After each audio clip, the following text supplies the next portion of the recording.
conspiracies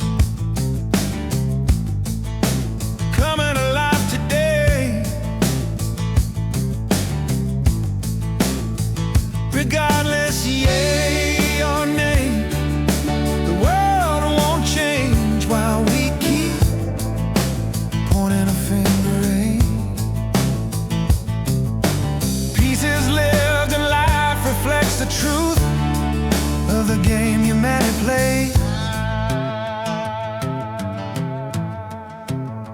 There are so many ways, and life will deliver.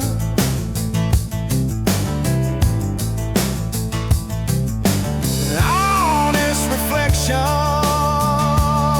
in the game we play. Regardless, yay or nay, the world won't change while we keep pointing a finger, eh?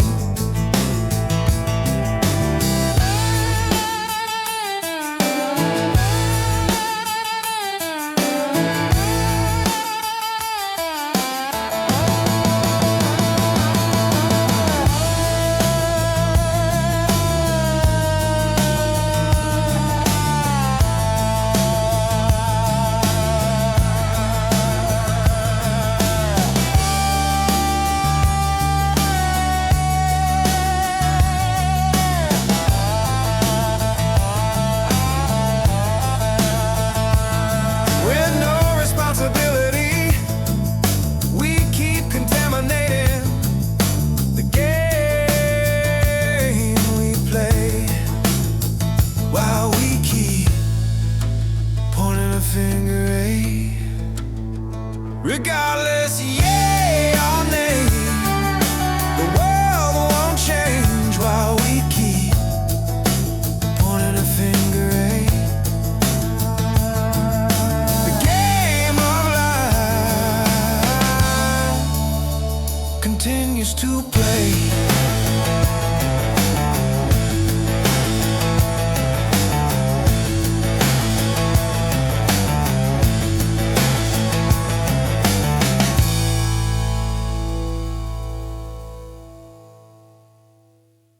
Welcome back to the deep dive. We have got a really fascinating and honestly kind of deceptive piece of source material to get into today. Deceptive is the perfect word for it. Right. It really does engage in a bit of misdirection, doesn't it? Oh, a huge misdirection. So the source material, it's a set of lyrics. They're titled Conspiracies, all caps, written by Alison McLean. And it's from a larger work, Reflections on the Game of Humanity. Exactly. And I have to admit, when I saw that file name, Conspiracies, I rubbed my hands together. I was ready. You were ready for the tinfoil hat episode. I was so ready for the tinfoil hat episode, secret societies, who really built the pyramids. I was ready to go down the rabbit hole. It's a natural assumption. I mean, the word conspiracy carries so much baggage these days. It really does. It triggers a very specific part of our brain. Yeah. You see that word, and you just expect, red string on a corkboard. Yes, I had my popcorn out. But then I actually read the text and I realized this isn't about that. Not at all. It's a bait and switch. A total bait and switch. I mean, it mentions conspiracies, sure, but it's not about them. McLean isn't interested in the conspiracies themselves. She's interested in us, in why we're so obsessed with looking over there. She is. She uses that charged word to get your attention, but then she immediately pivots. So our mission today isn't to debunk or prove anything. Right. We're going to unpack the argument she's making about human behavior, about how our obsession with the out there might be a way to avoid looking in here. That is a heavy pivot. Okay, so just to give everyone a roadmap, we're going to break this down into three main parts.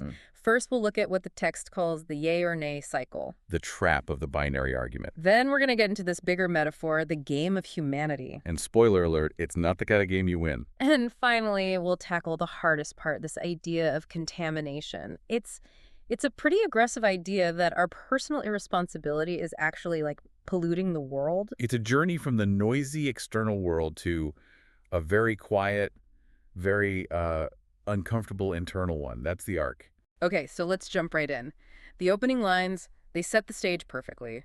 McLean writes, Yeah, all the conspiracies coming to life today. Which is a great hook. It's so present. It acknowledges the atmosphere. It feels like everything is a conspiracy right now. It really does. She's not denying that things are happening. No, coming to life is active.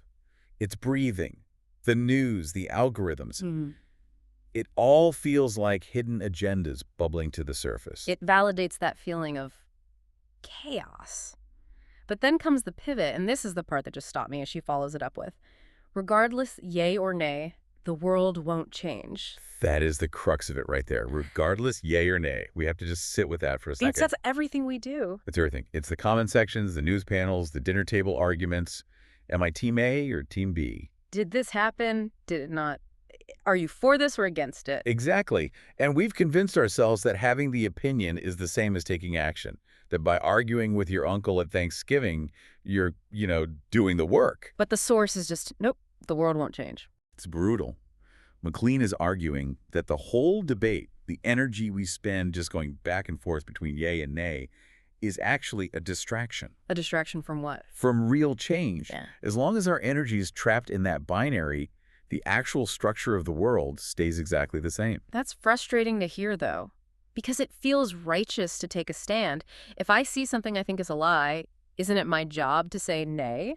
And the text doesn't say truth doesn't matter. It's digging into the psychological mechanism. Yeah. And she tells us why the world won't change in the very next line. Which is? While we keep pointing a finger why. Okay, the finger pointing. Let's unpack that visual. It's so universal, right? And think about the physicality of it. When you point a finger, where are you looking? I'm looking away from myself. I'm looking at them, the bad guys, the problem. Exactly. Your focus is entirely external. And, the old cliche, 3 fingers are pointing back at you. The source is saying this finger pointing isn't just a gesture, it's a mechanism of stagnation, a closed loop. So as long as we're in accusation mode, we're actually preventing change. Precisely. Because all the energy is spent on the accusation, not the resolution. If I'm pointing at you saying you're the problem, and you're pointing back at me saying, no, you're the problem, what happens? Nothing. We're frozen. We just stand there yelling. We're frozen. We're waiting for the other person to move first. Right. And since everyone is waiting for someone else to change, nobody changes. Wow. It's like 2 people in a burning house arguing over who started the fire. That's a perfect analogy. The yay or nay is the argument about the match. The finger pointing is the blame. And meanwhile, the house just keeps burning. And we're addicted to the argument because it means we don't have to grab a fire extinguisher. It absolves us. It feels good to blame. I'm not the monster. The monster's over there. It's the ultimate comfort, which I guess leads us into this whole game of humanity idea. Right, because we need to define what she means by game. It's not, a simulation or something trivial. It's a sport with winning and losing. No, it's a system, a mechanism of cause and effect. The lyrics say, peace is lived and life reflects the truth of the game humanity plays. Peace is lived. That's a huge contrast to finger pointing. It is. Finger pointing is performative. Peace is lived is embodied. It's an action. Yeah. You can't debate peace into existence. You have to be it. And then the second part of that, life will deliver an honest reflection.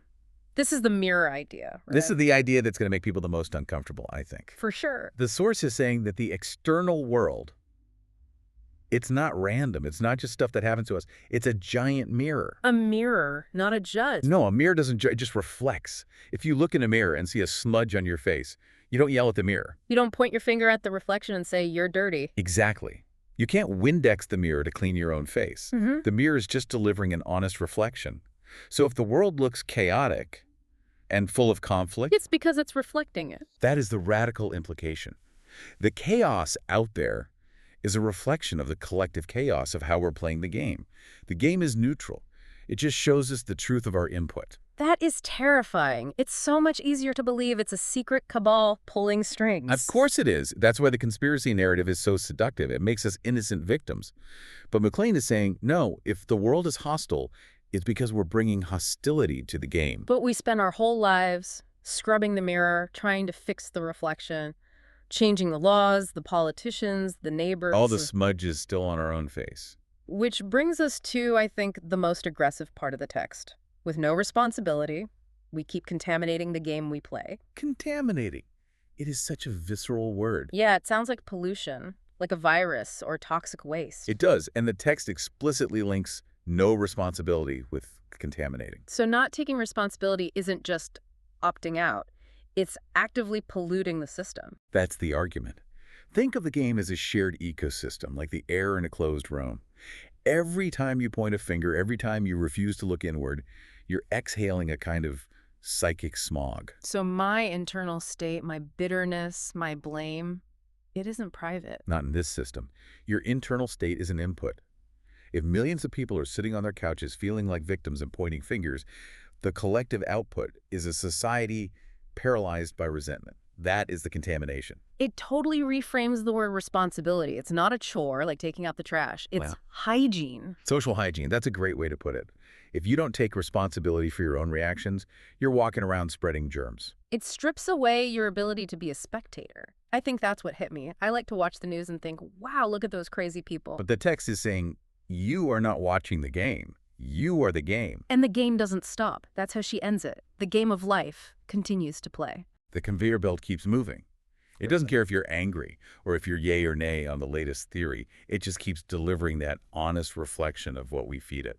It's so interesting because that connects to so many psychological concepts, like locus of control. Deeply. Believing life happens to you, an external locus of control is linked to helplessness. Believing you shape your reality is empowering. She's basically advocating for a radical shift to an internal locus of control. But okay, let's play devil's advocate. Is there a danger of victim blaming here? If something terrible happens, is she saying, well, it's your fault? And that's the tension with this kind of philosophy, for sure. Yeah. If you take it too literally, it can lack compassion. Right. I don't think she's talking about specific tragic events so much as the chronic condition of society, the general vibe. It's not you caused the earthquake. It's after the earthquake, do we come together or do we stand in the rubble blaming each other for the cracks? Exactly. The contamination is the friction we add to the inevitable challenges of life. It's about the quality of our participation. Okay, that makes sense. So zooming out, we started with conspiracies, expected aliens, and ended up with a mirror. A classic bait and switch. And we've got these three big pillars. First, the illusion of the binary, that arguing yay or nay is just a hamster wheel. Lots of movement, no forward progress. Second, the finger-pointing trap. Blame as a mechanism of stagnation. Where everyone is waiting for the other person to change. And third, this imperative of responsibility, the idea that we have to stop contaminating the game. Because the game continues regardless. So the only real question is, how will I play it? And that's so relevant now. I mean, the noise is so high, it's easy to feel overwhelmed, like you're just a passenger. But this source is saying, grab the wheel, or at least clean your own windshield. Right. It's just the only move that really impacts the game is taking responsibility for your own contribution. That angry tweet you're about to send, that's you playing the game. And the game will reflect it back. The goal is to move from reaction to reflection, to ask, what am I contributing to this dynamic? Am I cleaning the mirror, or am I adding another smudge? It sounds simple, but try doing it for just one day. Try going 24 hours without blaming anyone for anything. It is incredibly hard. It sounds exhausting, but also maybe liberating, because if the problem is out there, I'm powerless. But if the problem is my reaction, I can fix that right now. That's it. That's the nugget. By taking responsibility, you aren't taking the blame, you're taking the power. I love that. Taking responsibility isn't taking blame, it's taking power. That's the shift. Okay, before we wrap up, we always like to leave the listener with something to chew on, a final thought experiment. Well, if we take the source's logic to its absolute conclusion that life is strictly an honest reflection of how you play, here's the question. If you stopped pointing fingers today, completely stopped assigning blame, what would the world start reflecting back to you tomorrow? That is a scary question. Because if the conflict disappears when I stop blaming, well then. And the conflict was coming from you all along.